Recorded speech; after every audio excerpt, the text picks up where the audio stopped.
ሁላችንም ጥቁር ጥላሸት የጣለ ቀን ነበር። በወቅቱ ሕዝበ ክርስቲያኑ የእመቤታችንን በዓል ለማክበር ከየቤቱና ከየአካባቢው ተሰብስቦ ባለበት እየተሰራ ያለውን የህንፃ ቤተ ክርስቲያን የላይኛውን ክፍል የስዕል ስራ ለማጎብኘት በሁሉም በውስጡ ባደረ መንፈስ ጉጉት በህንፃ ውስጥ በመግባት በላይኛው ስራ በተረበረበ የእንጨት መወጣጫ ላይ በመውጣት ላይ ያሉ ሳይታሰብ ከቁጥራቸው መብዛት የተነሳ የርብራብ መደርመስ አደጋ ተከስቶ ብዙዎች ለሕልፈተ ሕይወት እጅግ በርካቶች ከባድና ቀላል የአካል ጉዳት ደርሶባቸዋል። በደረሰባቸው አደጋ የአረርቲ ከተማ አስተዳደርና ምንጃር ሸንኮራ ወረዳ አስተዳደር የተሰማውን ከፍተኛ ሐዘን ለመግለጽ እወዳለሁ። አደጋው የሁላችንም ልብ የሰበረ ብዙ ብር ያነገቡ ወገኖቻችንን በአጭር ያስቀረ የብዙዎችን ቤት ያንኳኳ ነበር። እንደ መንግስት ለሞቱት የነፍስ ዕረፍትን፣ ለተጎዱት ፈውስን፣ ላዘኑት መጽናናትን እየተመኘሁ አደጋው ከዚህ በላይ ጉዳት እንዳያደርስ በመተባበር የሰው ሕይወት ለማትረፍ ዋጋ ስትከፍሉ ለነበራችሁ የአካባቢያችን የከተማችን ነዋሪዎች፣ የሀገር መከላከያ ሰራዊት አባላት፣ ሰላም አስከባሪ ፖሊስና የጤና ባለሙያዎች ሰው ልጆች ከአዳም ጀምሮ አሁን እስካለንበት ጊዜ ድረስ ወደፊትም አዲስ አይደለም። ሐዘን በሰው ልጅ ሕይወት ላይ ሲፈራረቅ የሚኖር የሕይወቱ አንድ ገጽታ ነው። የሰው ልጅ አንድ ጊዜ ያዝናል፣ አንድ ጊዜ ይደሰታል፣ አንድ ጊዜ ይስቃል፣ አንድ ጊዜ ያለቅሳል፣ አንድ ጊዜ ያጣል፣ አንድ ጊዜ ያገኛል። ሕይወት በእነዚህ በሁለት መንታ መንገዶች የተሞላች ናት። ታዲያ ሐዘንን አዲስና እንግዳ የሚያደርገው የነገሩ ሁኔታ የክስተቱ ሁኔታ ነው።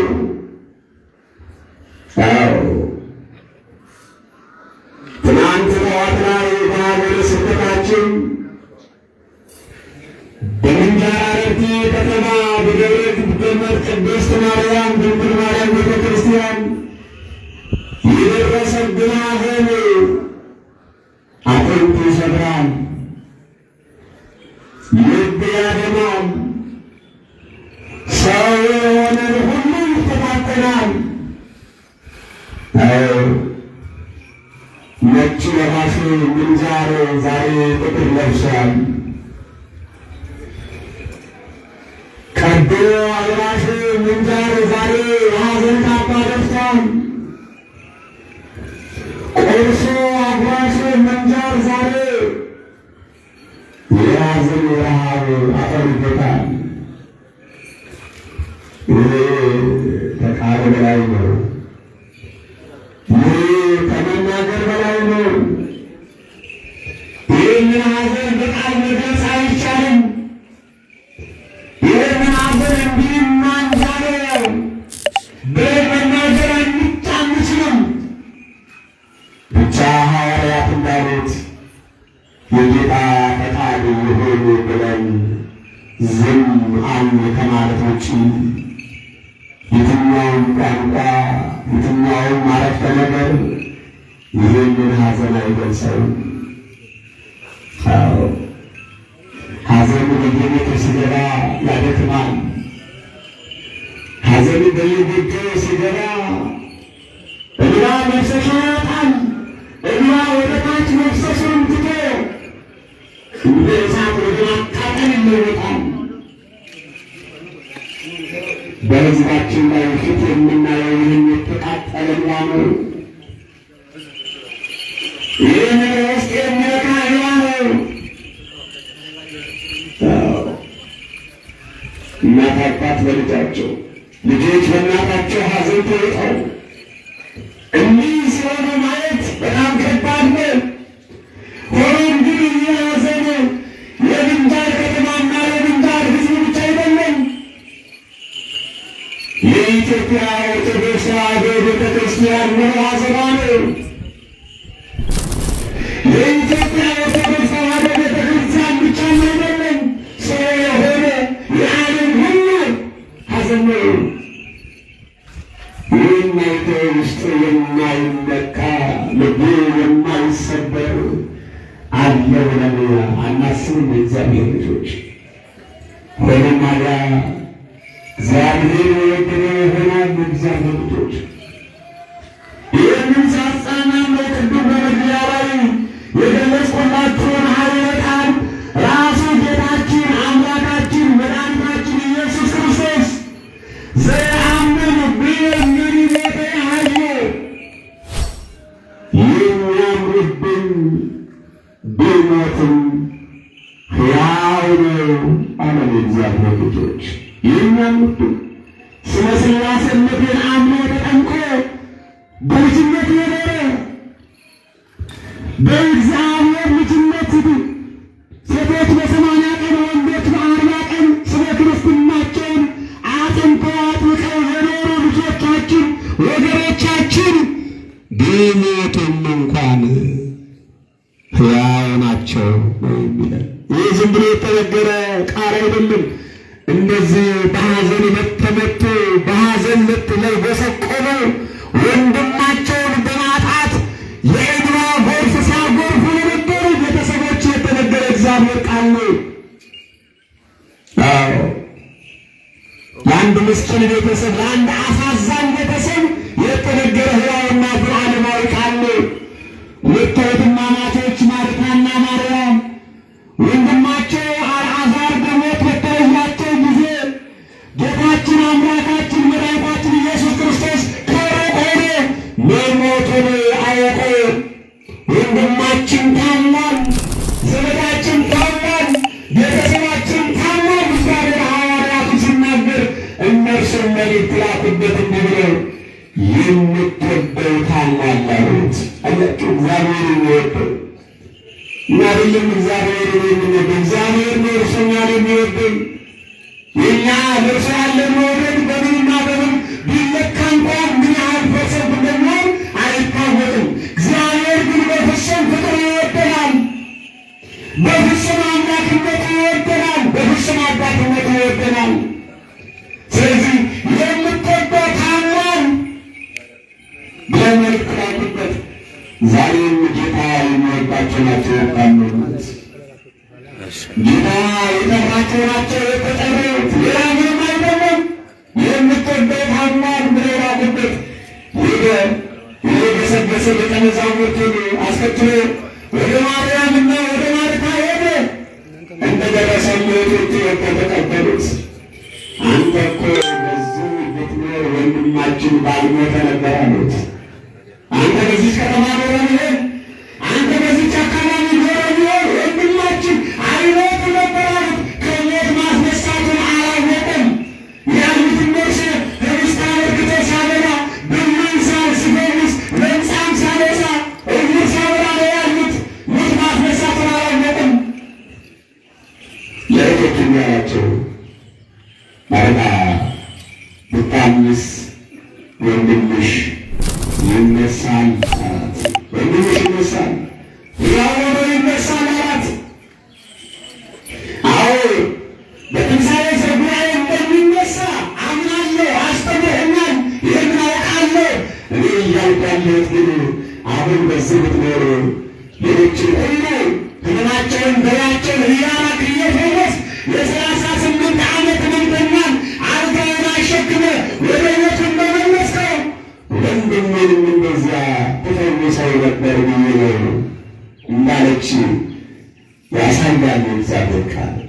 የእግዚአብሔር ልጆች ያን ጊዜ እንዲህ አላት፣ ትንሣኤና ሕይወት እኔ ነኝ አለ። ትንሣኤና ሕይወት። ትንሣኤ የትንሣኤ ባለቤት እኔ ነኝ። ሕይወት በሕይወት ባለቤት እኔ ነኝ። ማርያም ሆይ ማርታ ሆይ ብታምስ አላት። የሚያምንብኝ ቢሞትም ሕያው ነው፣ ሕያው ነው። የዘላለም ሞት አያገኘውም። የዘላለም ፍርድ አያገኘውም። የዘላለም ቅጣት አያገኘውም። ሕያው ነው ብሎ ወደ ቀበራችሁት ብሎ ወደ መቃብር ስፍራ ሄደ። የሞተውን አልዓዛርን የመጨረሻው ነፍስ ዘራሽ ክርስቶስ ደርሶ ከሞት አስነስቶ የማርታና የማርያምን እንባ አበሰ። የነዚህ የልጆቻችን አሟሟት ለሰው የሚያሳዝን ነው፣ ልብ ሰባሪ ነው። ለእነርሱ ግን መጠራት ነው፣ መመረጥ ነው፣ መታደል ነው። የእግዚአብሔር ልጆች መታደል ነው።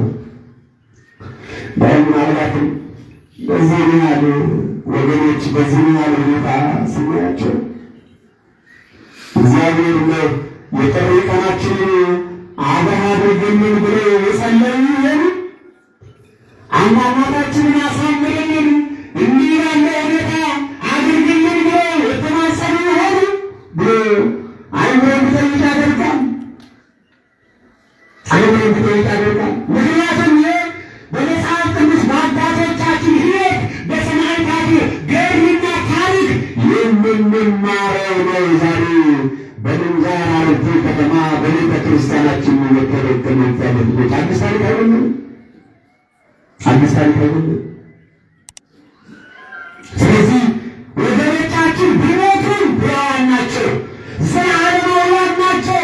የሄዱትም ወደ ፈጠራቸው ወደ አምላካቸው ወደ እግዚአብሔር ነው። እግዚአብሔር ልጆች ማዘንና ለቅሶ ለእነርሱ ሳይሆን ዛሬ ለእኔና ለእናንተ መከራ ላይ ነው።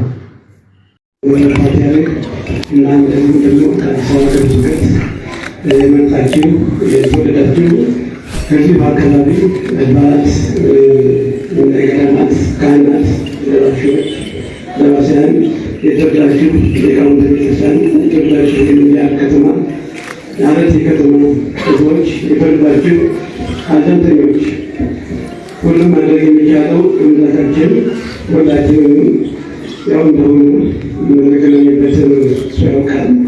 ሰዎች የሚገናኙበትን እሱ ባወቀበት ነው። ዛሬ እናንተም እኛም ማንም ሰው ያልጠበቀው ዕለት የትናንት ላይ ዕለት ማለት ነው እና ተገናኝተናል።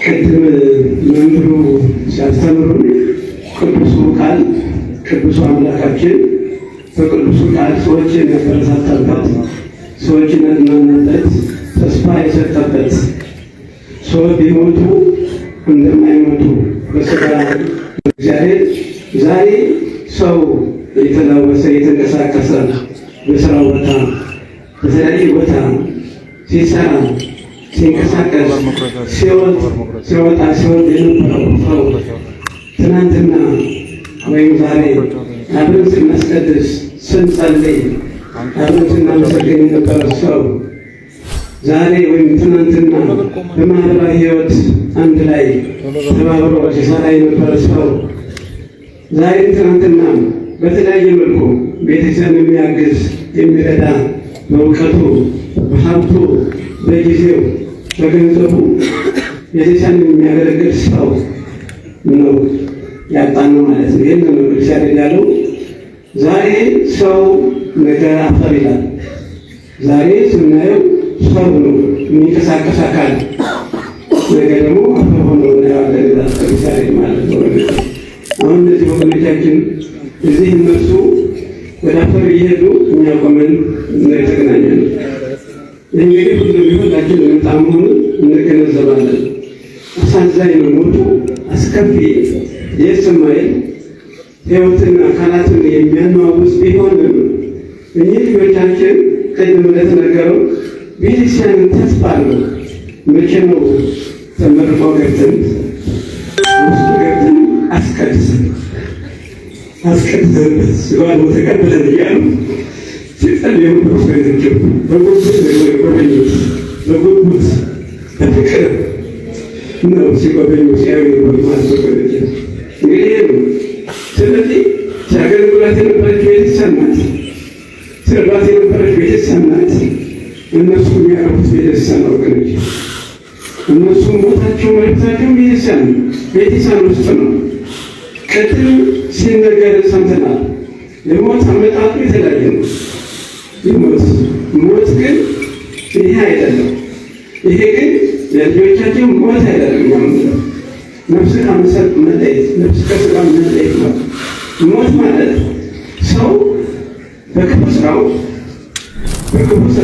በኃጢአቱ በክፋቱ ከእግዚአብሔር ሲለይ ማለት ነው። ከእግዚአብሔር መለየት ሞት ነው። ከእግዚአብሔር ከሰው መለየት ይሄ ሞት ነው። የሞት ሞት ይላል። እንደውም የሞት የሚባል ነው። ከእግዚአብሔር ከሰው መለየት አሟሟታችን አናውቅም። በእውነት አናውቀውም። ዛሬ ነው ነገ ይሆን ተለወደ ይሆን አሁን ይሆን አናውቅም። ድንገት ነው የሚመጣው። እንደዚህ እንደምን ማለት ድንገት በደረብና ይገኛል ማለት ነው። ስለዚህ ሰው ማሰብ አለበት። ራሱን ማየት ያስፈልጋል። ምን ያህል ቅዱሱ ሀገር የፍቅሩ ሀገር በዚህ አይነት የሚያለው ስናስብ እኛ በዚህ መልክ አልነበረም የምናየው። ቤተሰብ ተመርቆ በረከት፣ ሰላም በአካባቢው ምርቃት፣ እርስ በርስ የፍቅር ዝማሬ፣ የሰላም ዝማሬ ቤተሰብ ተመርቆ ሊያው የነበሩ የተመኙ ሰዎች ናቸው። እያየ ናቸው ማለት ነው። ከእንግዲህ የተለዩ ማለት ነው ወገኖች። እኛ ቆምናል። ይህ ነበር እኛ ምን ያላበት ቤተክርስቲያን ብቻው ያለ በራሱ ህዝብ ጠንካራ ብርቱ ቀና ህዝብ በፍቅር ነው ነው ያለች ነው ምናየው ማለት ነው። ምን ፍቅር ነው ማለት ነው። ፍቅር ነው። ተመልከቱ፣ በፍቅር እግዚአብሔር ሳበ ገለጸ ታምሩን ማለት ነው ወገኖች። ስለዚህ በአንድ ፊት ቢያሳልመን በሁለተኛው እንደሰታለን ትደሰታላችሁ። በመርቃችን በረከት ያዘጋጀላችሁ እናመሰግናለን ነው የምንለው።